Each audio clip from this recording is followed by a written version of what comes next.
नमस्कार दोस्तों, ये जो एनवेलप का लेक्चर नंबर 4 था, इसका वीडियो मैंने जैसे अपलोड किया था वो करप्ट हो गया था।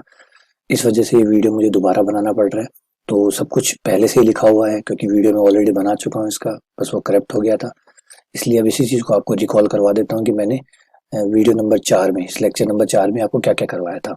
लेक्चर नंबर 4 में मैंने 2 क्वेश्चन कराए थे, तो क्वेश्चन नंबर 3 और एक क्वेश्चन नंबर 4, ये 2 क्वेश्चन मैंने इसमें किए हुए हैं। आपको रिकॉल कर देता हूँ, समझ में आ जाएगा सारी चीजें, जैसे लिखी हुई तो सारी ही है।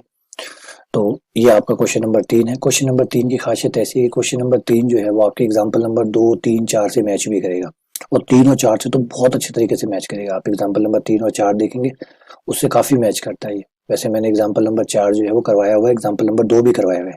अगले लेक्चर में जब आप जाएंगे लेक्चर नंबर 5 में, तो लेक्चर नंबर 5 में आपको दूसरा एग्जाम्पल और चौथा एग्जाम्पल दोनों मैंने करवाया हुआ है, और तीसरा एग्जाम्पल तो आप इसको देख लीजिए, बिल्कुल हो जाएगा। तो यह है ए स्क्वायर कॉस थीटा बट्टा X minus B square sine theta बट्टा वाई बराबर सी स्क्वायर बट्टा ए। यहाँ थीटा जो है वो प्राचल है, मतलब पैरामीटर है जिसको हमें हटाना है, विलोपन करना है ना। तो इसे हटाने के लिए हमें क्या करना होगा, थीटा के सापेक्ष आंशिक अवकलन।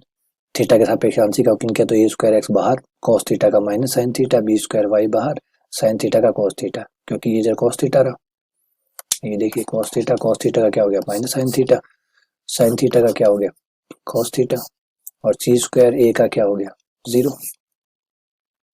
फिर हमने इस पद को उस तरफ लिया है, तो इस तरफ आ जा, इस तरफ आ गया माइनस का बी स्क्वायर बट्टा वाई कॉस थीटा, यहाँ रह गया A square X minus sine theta, जो माइनस का था इधर आके प्लस का हो गया, ये इधर चला गया। इधर जाने के बाद में हमने क्या किया, कॉस को साइन के नीचे ले गए, और ये जो ए स्क्वायर एक्स है इसको इधर ले, माइनस का बी स्क्वायर वाई ऑलरेडी पहले से ही इधर था, अभी भी इधर ही है। ए स्क्वायर एक्स जो है वो इस तरफ आ गया, तो पलट के एक्स बटा ए स्क्वायर हो गया। ठीक है, साइन थीटा आपका इधर था ही पहले से ही, साइन थीटा के नीचे चला गया कॉस थीटा, साइन थीटा बटा कॉस थीटा, ये क्या बन जाता है टेन थीटा, ये आपको टेन थीटा का मान मिल गया। ये आपके हो गया बी स्क्वायर एक्स, ये हो गया आपका वाई स्क्वायर है ना। और हम जानते हैं कि जो टेन थीटा होता है वो लंब बटा आधार के बराबर होता है, यानी आपको लंब और आधार का अनुपात मिल गया, लंब और आधार मिल गए। पाइथागोरस प्रमेय से आप करण निकाल सकते हैं, जो कि अंडर रूट लंब का स्क्वायर प्लस आधार का स्क्वायर होता है। तो लंब हमारा कौन हुआ, ये लंब, और ये कौन हुआ आधार। ये देखिए ये रहा लंब और ये रहा आधार। लंब और आधार दोनों आपके पास है, तो आपके पास करण भी आ जाएगा, लंब का स्क्वायर प्लस आधार का स्क्वायर का अंडर रूट, ये करण आ गया। अब लंब करण आधार तीनों है, तो आप साइन थीटा निकाल सकते हैं। साइन थीटा लंब बटा करण, जो कि लंब कितना है ये रहा माइनस बी स्क्वायर एक्स बटा करण कितना है ये, कोस आधार बटा करण, कोस कितना है आपके पास ये, करण कितना है, और अब हमारे पास साइन थीटा और कॉस थीटा दोनों अवेलेबल है, दोनों ही आ गए।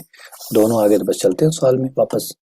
क्वेश्चन क्या था ये, इसमें क्या क्या करना है, कॉस थीटा का मान चाहिए और साइन थीटा का, क्योंकि थीटा का विलोपन करना है, इसलिए दोनों मान यहाँ रख देते हैं, मान यहाँ रख देंगे। ये रहा कॉस थीटा का मान, ये देखिए ये सारा मान कॉस थीटा का, माइनस बी स्क्वायर बटा वाई, ये साइन थीटा का मान है, बराबर सी स्क्वायर बटा ये। इसका लघुत्तम ले लीजिए आप, लघुत्तम एक्स भी आ जाएगा, लघुत्तम वाई भी आ जाएगा, है ना। आपके सामने देखो एक्स भी आ रहा है लघुत्तम, लघुत्तम वाई भी आ रहा है, लघुत्तम ये बड़ा ब्रैकेट जो है अंडर रूट वाला ये भी आ रहा है, ये तीनों लघुत्तम आ गए।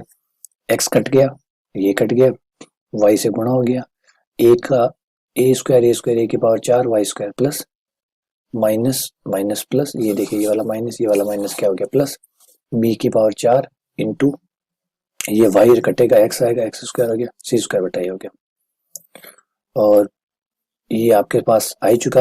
अब ये देखिए बिल्कुल ऊपर और नीचे वाला सेम है, बस फर्क ये है कि ऊपर वाला एक है और नीचे वाला अंडर रूट है, अंडर रूट का मतलब आता है। तो सोचिए आपके पास ए है और नीचे अंडर रूट ए है, तो क्या होगा, एक अंडर रूट कट जाएगा और एक अंडर रूट बच जाएगा। तो ऐसा ही होगा कि ये जो ऊपर वाला पद है इसका एक अंडर रूट कट गया, ऊपर एक अंडर रूट बच गया, क्योंकि ऊपर वाला एक पावर है, एक पावर का मतलब आधी आधी दो बार, तो एक आधी पावर कट गई, एक आधी पावर बच गई। अब एक्स वाई को इस तरफ लिया, ये वर्क कर दिया, वर्क करके अंडर रूट हटा लिया, ये आपका आंसर आ गया, जो कि एनवेलप का समीकरण है। फिर नंबर 4 में आते हैं। नंबर 4 जो है वो क्वेश्चन ये, वाई बराबर X tan alpha minus 1/2 G X square U square cos square alpha. यहाँ अल्फा प्राचल है, अल्फा को हटाना है। इस समीकरण को देख के आपको याद आ रहा होगा कि ये जो समीकरण है ये समीकरण प्रोजेक्टाइल मोशन है, प्रक्षेप्य गति है ये, है ना, प्रक्षेप्य गति का समीकरण है। यहाँ पे पूछा है कि एनवलप निकालिए, तो अल्फा को हटाना है, लेकिन यहाँ मैं आपको अल्फा के सापेक्ष आंशिक अवकलन करने के लिए नहीं कहूंगा, क्योंकि मुझे एक बात पता है कि आपको आंशिक अवकलन करने की जरूरत ही नहीं है। यहाँ पे अगर आप द्विघात समीकरण बनाने वाला कंसेप्ट लगाएं तो वो लग जाएगा, लेकिन आप सोच रहे होंगे कि द्विघात समीकरण तो यहाँ दिख ही नहीं रही, थोड़ी देर बाद में आपको दिखने लग जाएगी, थोड़ा सा चेंजेस करके देखो फिर दिखेगी। y बराबर X tan alpha minus 1/2 G X square बटा you square, cos square alpha है 1/, को स्क्वायर क्या बन जाए सेक्स स्क्वायर, सेक्स स्क्वायर का टेन के साथ रिलेशन होता है, सेक्स स्क्वायर बराबर 1 + tan स्क्वायर, तो सेक्स स्क्वायर की जगह 1 + tan स्क्वायर रख दिया, ब्रैकेट्स ओपन कर लिए, ये से भी होना, ये से मल्टीप्लाई, ब्रैकेट्स ओपन कर लिए, ब्रैकेट्स ओपन करने के बाद में सारे पदों को चलो भाई 1 बाय 1 करके सब इधर आ जाओ, सबको यहाँ ले आए एक साइड में, LHS साइड में ले आए सबको, इस तरफ इकट्ठा कर लिया सबको, सारे यहाँ आ गए। यहाँ आने के बाद में पहले tan स्क्वायर वाले पद को पहले लिखा, इससे पहले लिखा, ये देखिए ये पहले आया, फिर tan वाले पद को लिखा, ये tan वाला पद, फिर tan वाले को लिखा, फिर उसके बाद जिनमें tan नहीं है उनको लिखा, ये रहा। इससे में द्विघात समीकरण बन गई, आपको दिख रहा होगा ये tan अल्फा की द्विघात समीकरण है। tan अल्फा की पावर कितनी है 2, tan अल्फा की पावर 1 और tan अल्फा की कोई पावर नहीं, मतलब tan अल्फा की द्विघात समीकरण। और अल्फा कौन है, प्राचल, यानी प्राचल की द्विघात समीकरण, तो बस हमारा काम तो हो गया। प्राचल की द्विघात समीकरण बनती है तो b स्क्वायर बराबर 4ac लगाना होता है, तो b कितना हुआ -x का स्क्वायर, 4a कितना, जो tan स्क्वायर अल्फा, जो स्क्वायर का गुणांक होता है वो a कहलाता है, जो एक पावर का गुणांक होता है वो b कहलाता है, अचर पद c कहलाता है। देखिए ये लिखे हुए a, tan स्क्वायर का गुणांक a और tan का गुणांक b, और जो अचर पद है वो c।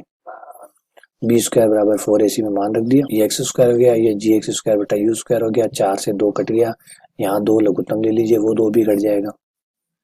इस तरीके से ब्रैकेट्स खोल दीजिए, पक्षांतरण कर दीजिए सारा, आपको ये एनवलप का समीकरण मिल जाएगा। ये एनवलप का समीकरण आ गया। देखिए इसमें अल्फा है नहीं है ना, हट चुका ना, तो अल्फा, तो अब यहाँ पे देखिए इसमें कोई अल्फा नहीं है, यानी आपने अल्फा को हटा चुके हैं आप। अब अगर आप अल्फा हटा चुके हैं तो फिर एनवलप का समीकरण आ गया, क्योंकि एनवलप का समीकरण निकालने का मतलब क्या है, आपको उस प्राचल को हटाना होता है जो प्राचल समीकरण में होता है, वो हटा दिया, ये हल हो गया। तो उम्मीद करता हूँ कि आपको ये समझ में आ गया होगा। बाकी बहुत बहुत धन्यवाद।